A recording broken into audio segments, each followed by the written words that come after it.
నిజం న్యూస్ కి స్వాగతం.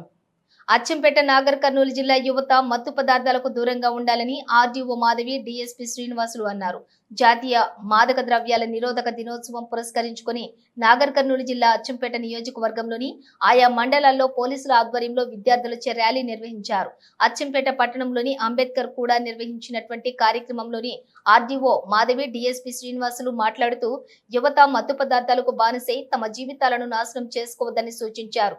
మత్తు పదార్థాల వల్ల అనర్థాలు ఎక్కువగా ఉంటాయని, వాటి వల్ల తమ విలువైన జీవితాలను నాశనం చేసుకోవద్దని సూచించారు. విద్యార్థుల తల్లిదండ్రులు తమ పిల్లలపై ప్రత్యేక పర్యవేక్షణ పెట్టాలని తల్లిదండ్రులకు సూచించారు. తమ పిల్లల ప్రవర్తనపై నిరంతరం నిఘా ఏర్పాటు చేయాలని, చెడు మార్గంలో వెళ్లినట్లయితే వారిని సన్మార్గంలోకి తెచ్చేందుకు పాటుపడాలని వారు సూచించారు. సమాజమే లక్ష్యంగా సాగుతున్న తెలంగాణ ప్రభుత్వ సంకల్పంలో భాగస్వామిని అవుతానని ప్రతిజ్ఞ చేయుచున్నాను. Okay, thank you.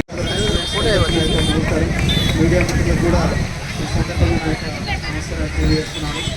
ఇది ముఖ్యంగా ఓన్లీ ఈ డ్రగ్స్ మీద, అంటే ఈ రోజుల్లో యువత అంతా చెడు అలవాట్లకు బానిస అవుతున్నారు. అక్కడక్కడ మీరు మీ యొక్క జీవితాన్ని నాశనం చేసుకోకుండా అందరూ బాగుండాలని, మీ ఆరోగ్యం బాగుండాలని, డ్రగ్స్తో అలవాటు పడొద్దని ఈ ప్రభుత్వం కూడా దీని మీద అవేర్నెస్ ప్రోగ్రామ్స్ పెట్టాలని ఈరోజు అంతర్జాతీయ యాంటీ డ్రగ్స్ దినోత్సవం సందర్భంగా ర్యాలీలు నిర్వహించి అవగాహన కల్పించాలని కూడా మనకు ప్రభుత్వం నుంచి ఆదేశాలు ఉన్నాయి.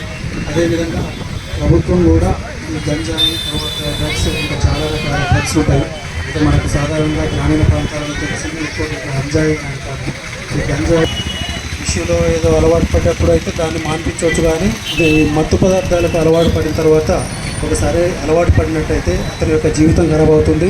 మళ్ళీ అతను మానినా కానీ ఆరోగ్యం సహకరించదు. ఆరోగ్యం